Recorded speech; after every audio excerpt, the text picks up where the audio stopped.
Hey everybody, Vacationeers Tom here with John Self, and today we're doing a very special adventure at SeaWorld Orlando. We have the media event for Expedition Odyssey. Oh so yeah, proud of you. Now the first take. So we're here, we're gonna ride a couple times. Unfortunately, there's no video recording on the ride itself, so there'll be no POV, but we can tell you what we think. And maybe afterwards we'll get some bonus footage and get some free beer. What do you think, John? I know that's what you came for. Oh yeah. So join us for this Expedition Odyssey adventure. It's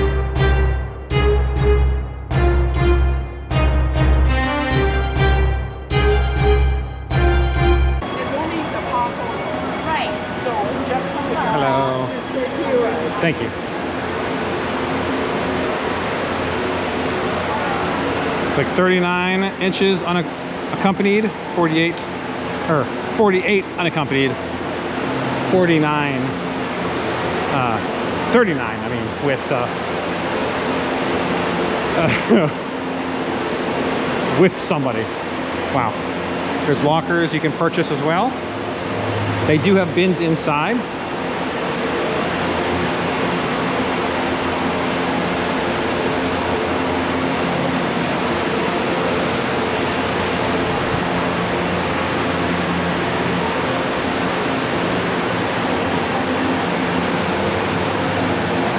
Hello.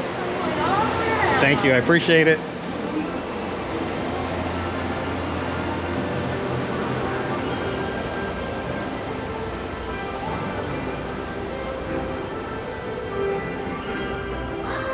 And you can see lots of queue space. You can always purchase right there.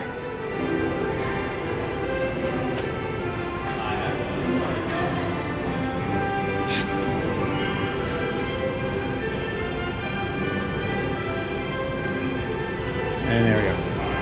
Thank you. So we're here waiting in the queue to ride it.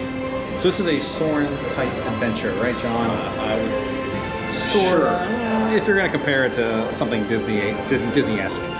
So you'll be gliding along the Arctic, checking out some animals and some coolness, I presume.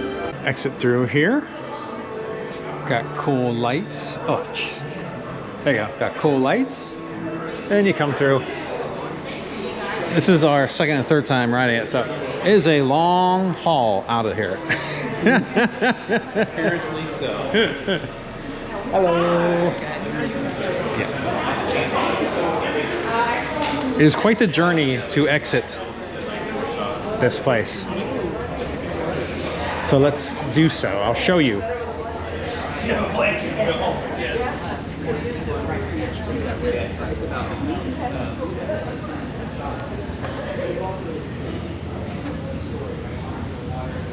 Lots of wildlife as you exit the attraction. And not only can you see them from above, but as you walk, you'll be able to see them from below, including the penguins, which are amazingly fun to watch. Big fan.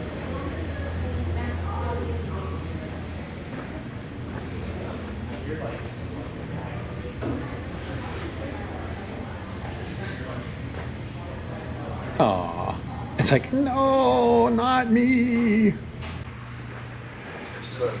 Yeah, it's quite the journey to exit this ride. Well, it's always been that way. It wasn't that way in the previous attraction. Yes.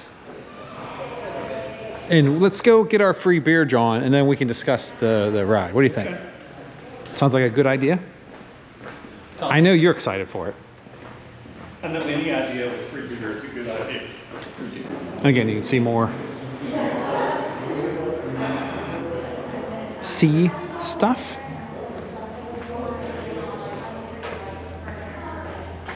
Going the wrong way.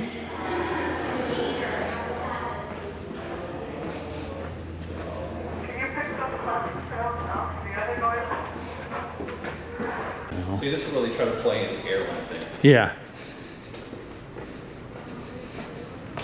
And of course you get the merch. Oh, good rides. Always end in the gift shop. And you know, it's, I mean, this, I would wear this hat. SeaWorld can hear you. 35.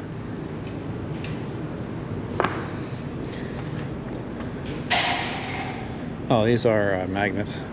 $10. And these, I love the water shirts, so this would be a good one to wear when you go to Discovery Cove. Is that what you're gonna do? Yeah, well, they even had the baby ones.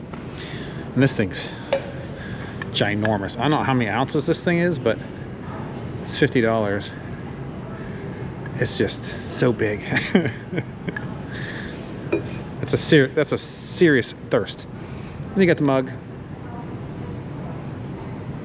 25. Yeah, the mug itself, I don't know. It's not as impressive graphically as this. This is much better than the mug. $45.99. And the shirt, good material, $32.99. All right. One thing I love about the United Parks is that they offer free beer in their parks for special occasions. So right now they currently have a free beer offer going where you get, I think it's annual pass holders get 2 7-ounce pours for today, and the beer changes. It's just whatever they have for on tap. Right now it's Bud Light, and I believe if you're not an annual pass holder, you get 1. But I am enjoying free beer. All right, John just got done swiping birds away from the flight path or something. And now, so we ended up riding Expedition Odyssey 3 times. We did it the first time, then went back around, did it a second time, and then while we're waiting to have the attraction turn to get us out, they started up again, and we got to ride it twice back to back. So that was great because there's a couple things I wanted to check out for the video. And so let's give our initial thought. So I will say it grew on me as I rode it more. Okay. My initial thought when the scene popped open was, oh, this isn't Jason Bourne like extreme 8K video, which at some point that's going to be standard, right? Yep. But right now it's not. So we still got the, I guess that's considered 1080 or 4K. I'm not sure. It's 4K. I don't know. But it's still, it's not crisp. It's not lifelike. Let me put it that That's way. fair. Yeah. So at that point, I was like, oh, okay, well, it's fine. And then we did a B&M invert type move where we went up, did a little side thing, then kind of swooped down, which was super fun. Now I don't want to give away too many spoilers, so we'll stay away from spoiling it. But you can go to the video at Attractions Magazine for the Hard Hat Tour. You will see that Connor, I can't remember his last name, I'm sorry, we saw him today as we exited. He's in charge of rides and entertainment with SeaWorld. He said there is no CGI used in the video elements. He was specifically asked about this during the Hard Hat Tour because someone said, you mean like a hippo jumping or an elephant throwing dirt? Which, if you know, that's Soarin' attraction. He said, no, there's some CGI elements used during the transitions between scenes. yes, I think we spotted some of it. Yeah. But yeah, and they got some good footage. I mean, there was at least one scene where I was like, oh my God, when they saw that footage, they like all jumped up and down and had a party because it was great to get that in the wild. So if you know other Soarin' type rides, for lack of a better word, you're up in the air the whole time. Well, the SeaWorld ride, you are not, and I will say it's great. It's a wonderful enhancement. And when the first time that I experienced it, I was like, oh wow, that's kind of cool. So yeah, it's a good moment in the ride that makes it different than other flying rides. So I thought it was good. I'm not sure how long it is. It's your standard length, I suppose. I would have to go back and check my notes. I want to say it's 4.5 minutes. Yeah. So there's a couple things that you should know. First, the bags situation. They may have a problem with that. They have bins, but they only have 3 big bins, and the rest are small, like cubicle bins, kind of like a universal, where you get the free bins, you have to pay for the big ones. These are all free, but you only get 3 big ones. So for normal day guests who have backpacks, if you don't get one of the top 3, you're kind of out of luck. And I'm not really sure what they're going to do, how they're going to are they gonna let them sit on the floor? I don't know what they're going to do with that. Well, I mean, that's what they do at Soaring. So I guess that's going to be something. When you exit the ride, there's no quick shot out of there. So, you know, they do say in case, you know, people might get nauseous or whatever, if you're feeling sick, you're not getting to a bathroom anytime soon. It's a long exit to get out of there. For those who don't know, this is the old Arctic area where they used to have walking simulator a long time ago. Yeah, oh my they have God, a whole themed area where animals and all kinds of things to go through, which is wonderful and great. Oh, it's wonderful. Yes. Okay, you should experience it. It's been overlooked for many years while that attraction's been closed. Yes. Having said that, Tom is correct. It's going to take you a while to get out. Yeah. I mean, now when you get out to the gift shop, there's a bathroom right across from there, but if you're not feeling well, that's going to be a problem. And I'm sure there's a trash can. I don't know.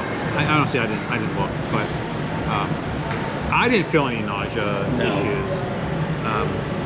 So hopefully, as long as the motion stays in sync, yep, we should be fine. We should be fine. Yeah. So that's not a big, because the attraction is not dependent upon the motion in the video, the way they're doing it. Yeah. I know from all my research about the Mack Rides aerific system they're using that there's lots of things they can do that I don't see, at least what we experienced. I don't see SeaWorld maximizing that, probably in an effort to make sure that it loads quickly, or hopefully loads quickly, and reduces potential nausea.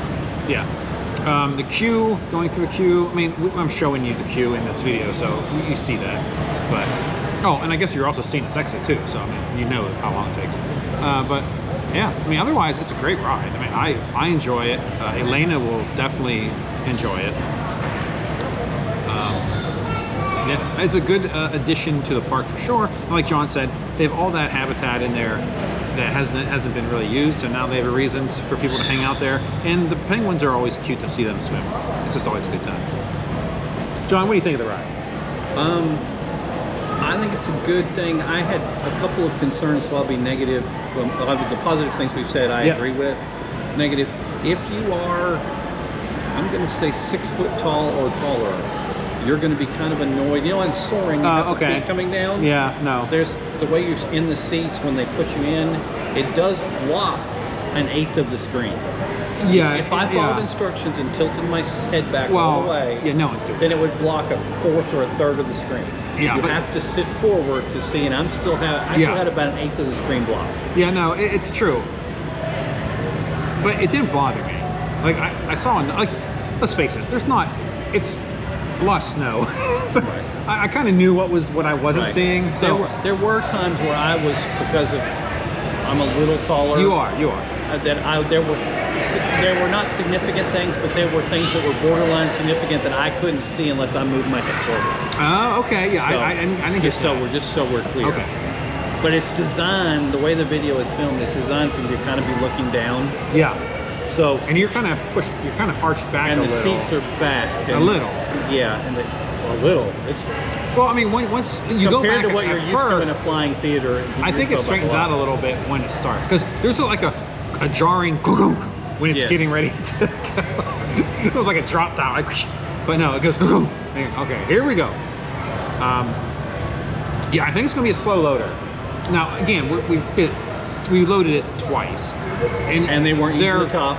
Yeah, and they weren't using the top, and there's a pre-show, and then you get in it, and they have to do a bunch of stuff, and then it's fiddly, you know, getting the seatbelts, and the guy has to pull it himself. Well, for some reason. I think the loading will be fine. It's a 4.5 minute attraction. You have 4.5 minutes from the time the pre-show is over to get people seated. That should work, because you probably won't have annoying bloggers like me trying to take photos of every little thing, and then they tell you later you can't do that. But they are very specific sunglasses. It was hats. everything, like my sunglasses that with a strap and everything they made him, that I rode the first time. Yeah. Then someone else who I did recognize and did know looked at me and was like, "You can't wear those," and I gave her a little grief and then walked away. Yeah. So there's Couldn't do this. gonna be a lot of, hey, you can't take that, you can't take that, you can't take that, and it's only 3 big bins. That's gonna be a problem. Yep. And maybe it's nothing. Maybe they'll say, okay, put them on the ground. It's not a big deal, and it should be because there's nothing going on in that section. But when people rotate back around, there's gonna be people there. True. And they had an issue with the bins, moving the bins, like it got blocked because somebody's selfie stick got stuck. I was like, oh my god. Yeah. So I mean, this is why they do previews. Well, I mean, it's a media preview, so they probably shouldn't want things to be breaking down. And that's the other thing we did experience today. A lot of down. Like the first time we rode, we spun around, and it was minutes and minutes and minutes before we actually started because something would happen. Second time we rode, again, it went down a couple times. And then I think because we rode that third time, I think that was just because it was broken and they cycled it through again. I don't think they did it because they liked us. I think it's just a function of, hey, we got to get this thing running, so let's cycle it through again. Yeah, I mean, if you can get on it, it's a great ride. I thought it was great. Good addition to this park for sure. And it's an indoor ride, so... And I know we're joking about the large Arctic themed area that you get to experience, but it is an incredibly good use of space. And in Florida, a huge, cool place. You can't beat that for most of the year, so good on you. All right, I think we're done then, right? I think we're gonna hit some rides because it seems like there's no one here. It is Wednesday, so it's midweek, but yeah, it doesn't look like there's a lot of people here, so I think we're gonna ride some coasters, maybe Mako. Oh, so exciting. But I think that'll be the end of this vlog. I appreciate everyone for watching. Please like and subscribe if you would. And I guess until the next live stream, podcast, or vlog, keep making memories, and of course, as always, please eat like you mean it. Cheers, everyone. Even more penguins. Oh.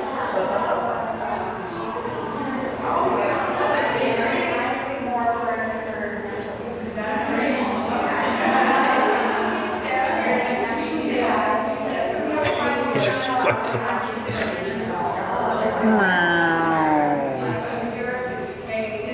Whoa. They're rather entertaining just to watch swim around. Oh.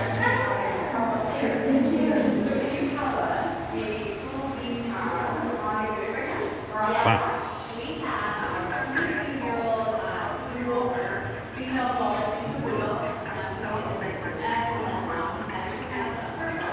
Thanks for watching the Vacationeers Podcast YouTube channel. If you enjoy this content, please like this video, subscribe to the channel, and ring the bell so you'll be notified when new content drops. Also, swing by vacationerspodcast.com for vlogs, videos, and much more, including links to listen to our podcast, Vacationeers, Theme Parks, and more. Or you can find it on your favorite podcast streamer.